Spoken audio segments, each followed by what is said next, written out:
Alright, welcome to another ZBrush quick tip tutorial, and this time I'll go through the maze of booleans in ZBrush. I'll give you some tips, some tricks, some cool Zremesher and folder information as well, so let's get started. So in this case, I'll first start off with dynamesh booleans, and the first thing to take note of here is the fact that at least one subtool needs to be dynameshed already.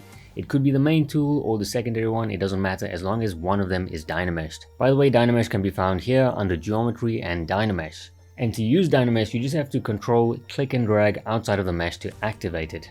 Now after that, we need to specify which tool is going to be cut from which. In this case, I'll put the main head on top by clicking the bent arrows to move it. And then with these custom shapes just below the head, I'll specify that I want to cut from the top geometry by clicking on this icon. The normal icon, by the way, means union, and the last one means intersection. But we want to cut, so let's specify that. By the way, if you want to actually see a preview of what the end result will look like, just click on the live boolean over here and it will give you a preview of what the end result will look like. Pressing Shift F, by the way, will show the shapes in this mode, and this only works if your subtools are both visible over here. Anyway, after you're happy, you can select the main tool and merge it down to the cut tool. Merge can be found here under subtool, merge, and then merge down. Now when it's merged, the cut tool should be white to indicate that the cut boolean operation is active. This is very important as this color is used to signify the success of the operation. If it isn't white, it means you might have skipped something, or maybe there's extra geometry that you might not have deleted, but assuming yours is white, you can now control, click and drag to dynamesh the whole piece, and it will finally cut the geometry from the main piece like this. And yeah, this is the way to do it with dynamesh, and of course this is not the only way to do it, so let's explore the other ways next. So now to have some sort of understanding of live booleans and merging, etc., let's go through live booleans a little more in depth with some quick low poly boolean operations. We'll start off with a standard cube over here, and just to make things easier, I'll go to polygroups and group by normals over here. After that, I'll press B and then I, and then select the IMM primitives and insert a shape. After that, I'll go to split and split unmasked points so we have them separate, and then I'll select the cut operation over here so we can subtract this from the cube. Again, you have to press Shift F to see the actual shapes in position with live boolean selected, and then I'll add more shapes to the subtool to subtract from the main cube. And here is something, I don't know what it is, but before I boolean anything, I'll press D for dynamic, and I'll also crease the mesh by going to geometry and crease so we have crisp edges along with more geometry. Again, this is just dynamic, it's not real, it's just for pretend for now. Alright, and now finally, in order to boolean it, we have a few options. One, we can go over to boolean, switch on dynamic subdivs, make boolean mesh, and this will create another tool with the mesh booleaned together.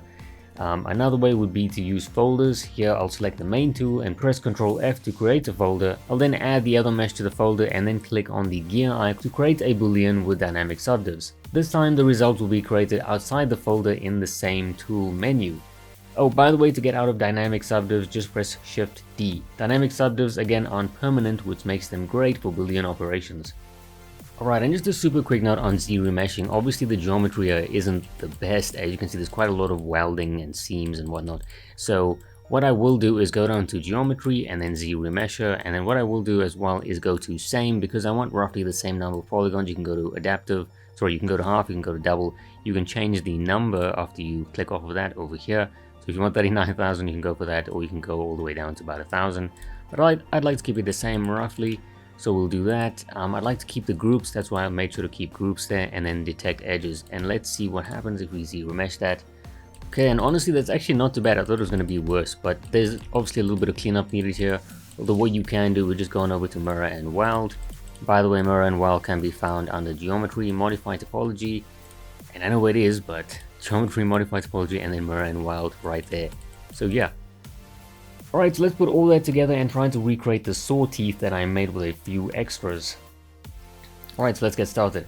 So first I'm going to click on one of these standard tools and then select the gear tool. After that I'll go to initialize over here and a bunch of settings will be seen. You can mess around with these later, but for now I'll just change a few things. Now I don't mind this hole in the center, but I will change the inner height to 0 as well as lower the poly count for the subdivisions over here. I'll then rename it and go on over to an empty tool and insert the custom gear, and now we can work from here. Alright, let's work with folders this time, and here I'll duplicate the gear and make this a cut operation. I'll also press W and click on the customize button to extend this gear so it cuts through the main gear. After I'm happy with the positioning, I'll press D for dynamic and crease the gears with a crease tolerance of 15 instead of 45 so it creases more edges.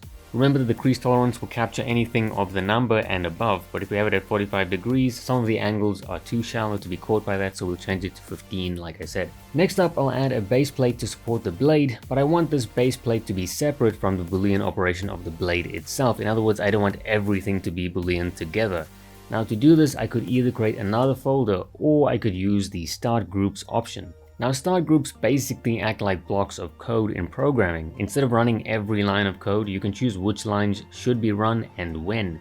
In this case, I'm starting the first block at the gear and then starting another block at the base plate. This operation will be read as start Boolean operation with the 2 gears, stop, then start another Boolean operation at the base plate and then stop again. Now this will produce 2 Boolean operations instead of 1. This is very useful and I think it can be used in many ways. I'm just finding one way to use it over here. Now I'll just finish off the base plate by adding some IMMs to them. By the way, if you press W to activate the gizmo, you can drag the selection above to quickly swap the IMMs used instead of going through each one individually. This is very helpful. I'll then mirror and weld on the X and Z axes and then finally press the Boolean with subdivs button to get the 2 Boolean operations. And here's the result. We've got 2 separate Boolean pieces. By the way, I only made them separate so I could show the start operation function. I didn't really have any other way to show it, but yeah, there's one way of doing it. Now, if the error you get worries you, just do the same thing but with the Boolean button over here instead and without the folders. It's basically the same thing. Alright, now you're probably just wondering how I actually got this around the saw. So all we have to do over here is just select the top mesh, go down to merge and then merge down. We'll say always okay. So now it's just one piece. I'm just going to rename that really quickly. We'll call it rename, why not? I'm going to go down to one of my spheres and then I'm just going to select rectangle and then just select one of these strips over here. I'll press Ctrl W just to make sure it's one piece and then I'll shift Ctrl click outside of that. I then go to B, Z and then M for the Z modeler. Okay, so I'm going to click on that and then I'm going to hover over that, hold down spacebar or press spacebar. I'm going to go to Insert Nanomesh and then Polygroup All. This is going to insert all of these R names here, but we first have to actually select that. So I'm going to press M for model. I'm going to make sure that we actually have it selected. So for example, it's this one over here, the R name. Make sure you have it selected, so click on that. Nothing's going to happen yet, so we're just going to have to click and drag. And here is our model. It's kind of heavy with the polygons, but that's okay. And you're probably thinking, that is not exactly what I wanted, but we can always mess with that. So what we have to do is go all the way down here to Nanomesh. Okay, so Nanomesh. And then we can change a bunch of things. There are a bunch of things here, but they make sense if you just think about what they do. Okay, in this case, it's a rotation problem. So we've got quite a few rotations here.